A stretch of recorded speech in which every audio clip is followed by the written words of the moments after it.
Bonjour à toutes et à tous. La première fois que j'ai vu un drone s'intégrer dans l'espace aérien, c'était aux États-Unis. J'étais au mariage d'une belle cousine sur Long Island, à côté de New York. Je sors de l'église et là, je me retrouve face à face avec un drone qui me regardait avec son objectif.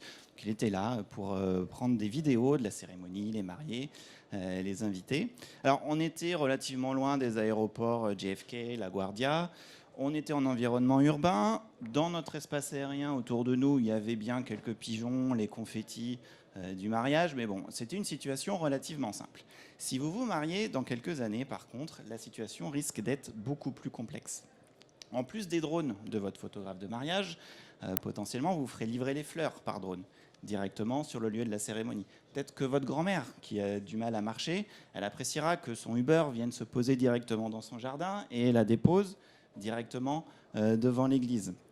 Les drones sont en train de devenir un nouveau moyen de transport pour les biens, mais aussi pour les personnes, au même titre que la voiture, le camion, le bateau, etc.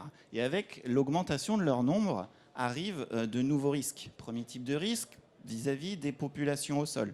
On n'a pas envie que le drone de votre photographe termine dans la pièce montée. Deuxième type de risque, vis-à-vis des autres drones, avec l'augmentation du nombre, plus de risques potentiels de collision. Troisième type de risque, vis-à-vis des avions, du trafic aérien, pour les drones qui vont évoluer autour des aéroports ou pour des drones cargo, par exemple, qui vont évoluer à des altitudes plus élevées. On est donc au début d'une nouvelle ère pour l'aviation qui nécessite un changement de paradigme afin de pouvoir garantir un accès à l'espace aérien qui soit efficace, sûr et sécurisé.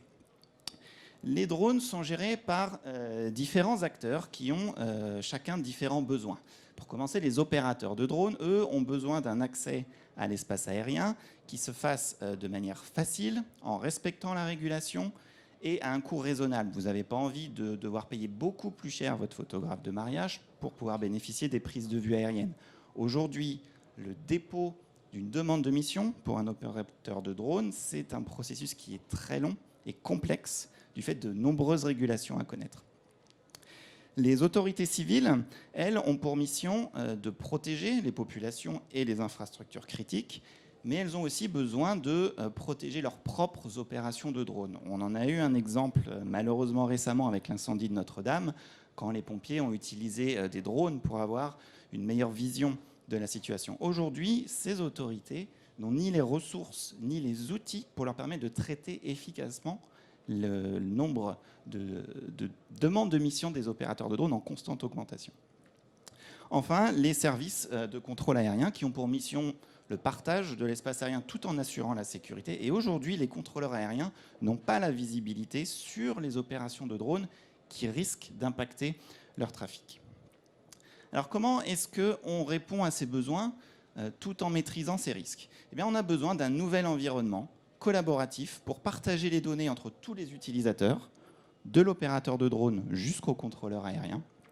Un environnement qui puisse s'adapter à une demande en constante augmentation et qui soit suffisamment flexible pour répondre à des besoins qui vont être différents au niveau national, régional, voire même local, avec potentiellement des délégations de morceaux d'espace aérien au niveau des villes, par exemple. Il est donc primordial de bien comprendre tous ces enjeux et de maîtriser un certain nombre de domaines qui vont être mis en place de manière complémentaire dans cette problématique complexe. Des domaines tels que l'avionique, la gestion du trafic aérien, l'environnement numérique, la connectivité ou encore la cybersécurité. Comment est-ce que Thales met en place un tel environnement? Via une plateforme numérique qui est hébergée dans un cloud sécurisé pour garantir la protection des données, mais aussi la disponibilité des services.